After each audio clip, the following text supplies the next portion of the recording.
Hello everyone. This is Dr. Pooja Sharma.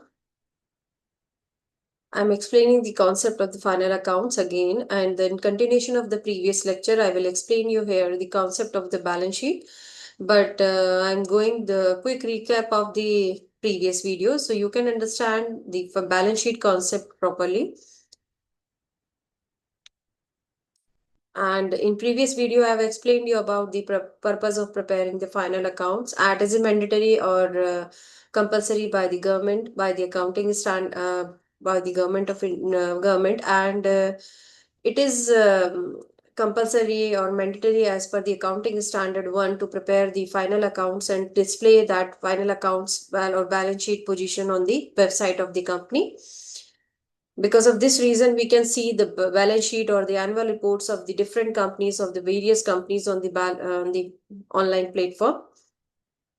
This is the purpose of preparing the final account to determine the profit and loss account and financial position, and to know to take the proper decision of the organization and to make the proper budgets of the organization. Stages of preparing, there are three accounts we have to prepare in final accounts. First is trading account, profit and loss account, and third is balance sheet.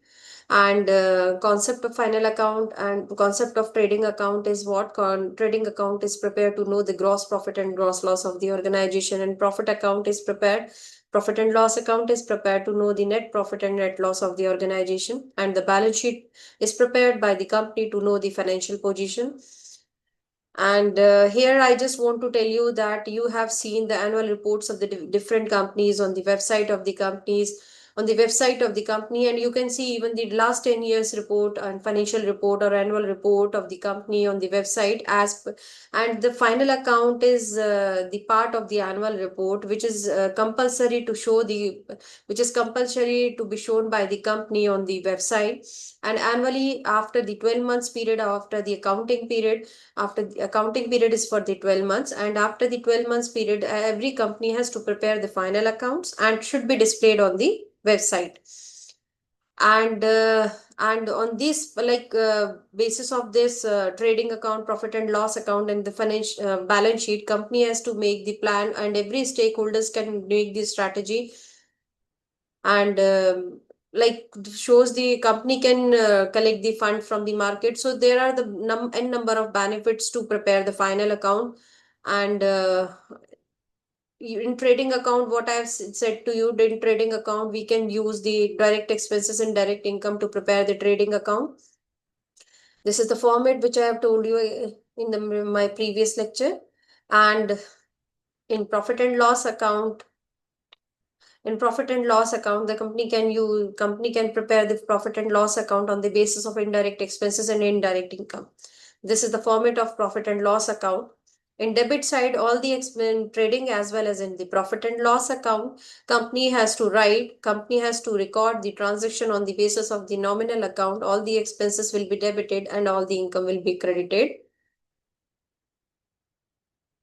And this is the important terms which are used to which the students are getting confused in these terms. So I have explained you in this in different manner.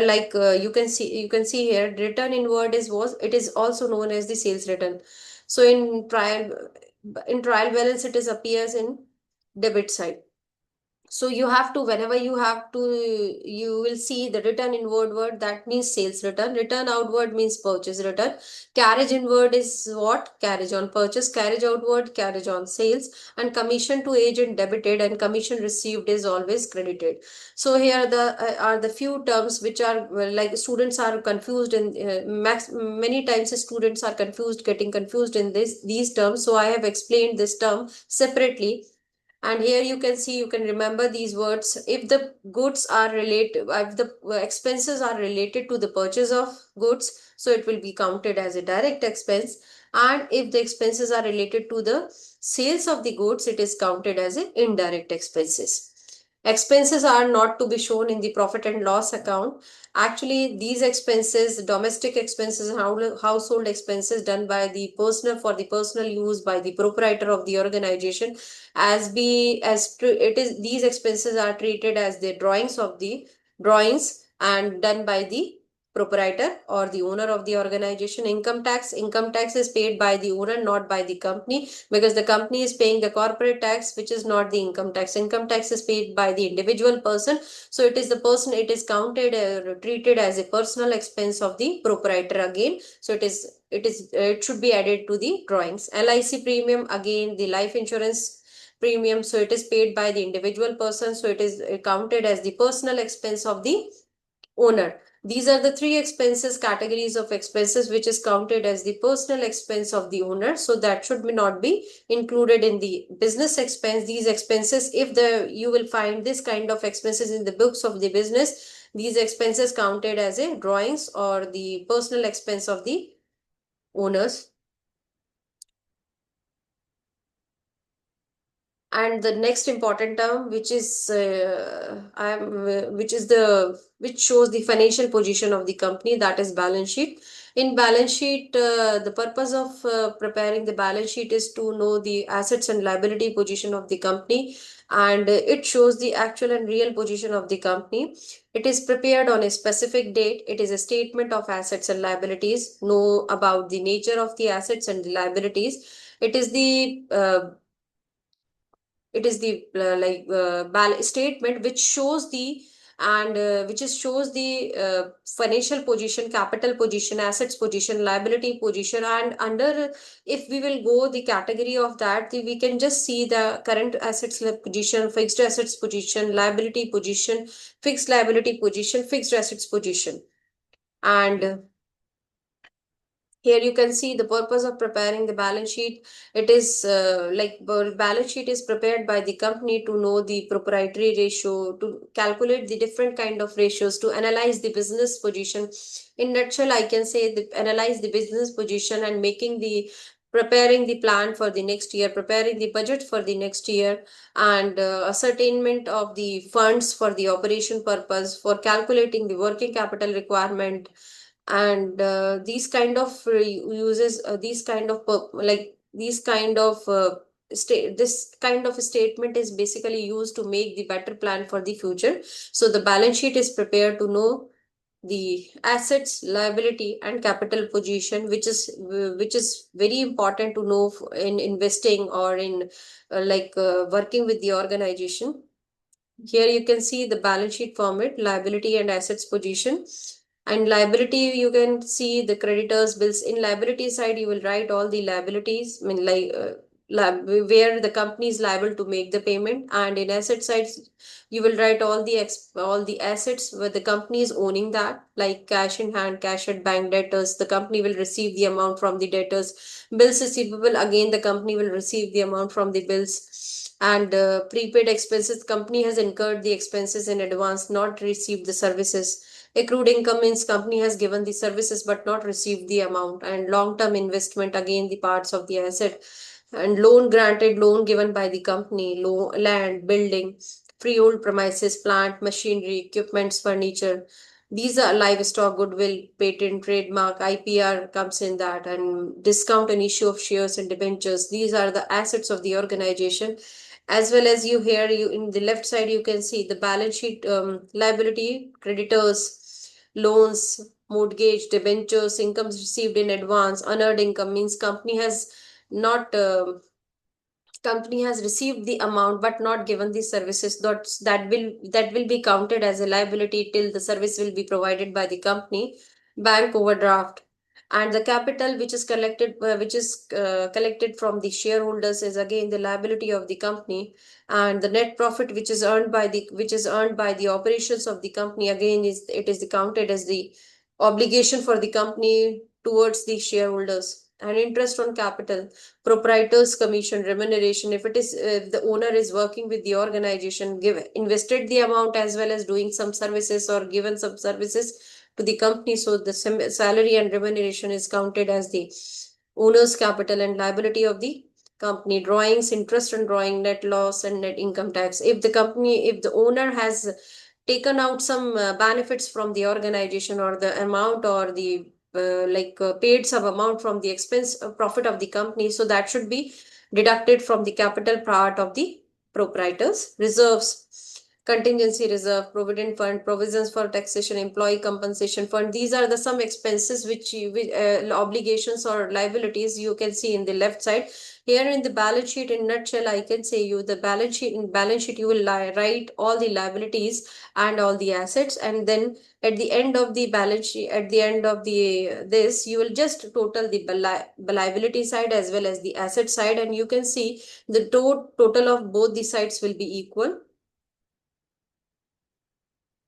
Now the adjustment. What is adjustment? We know that the adjustment is the transactions. Suppose the you can take the example at the end of every accounting year, final accounts are prepared. And while preparing the final accounts, we came to know that there are some there are some transactions which is not returned, and we find that the expenses of current year are still payable. Sometimes the expenses of the next year have been paid in advance, and this kind of transactions are not recorded in the books until the preparing of the trial balance. You have not recorded anywhere, so now you have to record to calculate the actual position or actual profit and loss of the company. So likewise, income of the current year are not received. These are the some examples. Income of the next year have been received in advance. Depreciation on assets, interest on capital, drawings, provision for bad debts have not recorded in the books. In the till now the trial balance you have not recorded anywhere. These are the some examples of the adjustment. Means you have to adjust these transactions while preparing the final account. So that's why it is called the adjustment. And till now you have not recorded anywhere. Now for preparing the final account, for calculating the actual profit and loss, you have to adjust these transactions to know the actual profit and loss of the company. And here you have seen the examples: depreciation, interest on capital, drawings, provision for bad debts, and prepaid expenses, outstanding expenses. There are at least two effects of every adjustment on final accounts. One effect may be on trading and profit and loss account, and another effect may be on balance sheet. And whenever you are writing about the adjustment, you have to write the every transaction has two effects, or debit or credit aspects. So you have to write the adjustment as adjustment also in two sides.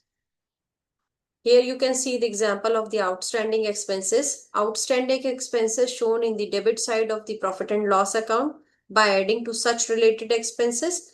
And in second, you have to shown in the liability side of the balance sheet as outstanding expenses. Means those expenses for which you have for which you have to for which you have taken the services but not paid the amount for that. Suppose you have taken the services from the employees, for you have taken the office premises on, you have like taken the services of the employees, you have taken this you accountant is working with the organization, and you have taken the services from last 6 months, but you have not given any salary to him. So now this is the expenses at the end of the 12 month, at the end of the year, you will calculate as the outstanding expenses of his 6 month salary. And because you have taken the services but not paid the amount, but not paid the salary. So outstanding expenses will be added in profit and loss account to the respective expense, to the respective salary expense. And in liability side, you will write as a liability side in balance sheet.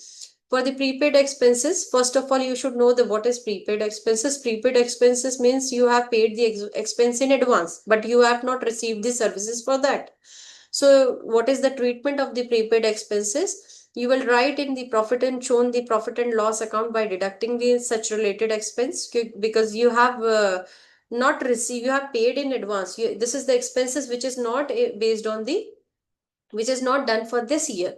So you will not count it as the this year expenses. That's why you will deduct from the respective expense, and shown in the assets and liability asset side in the balance sheet.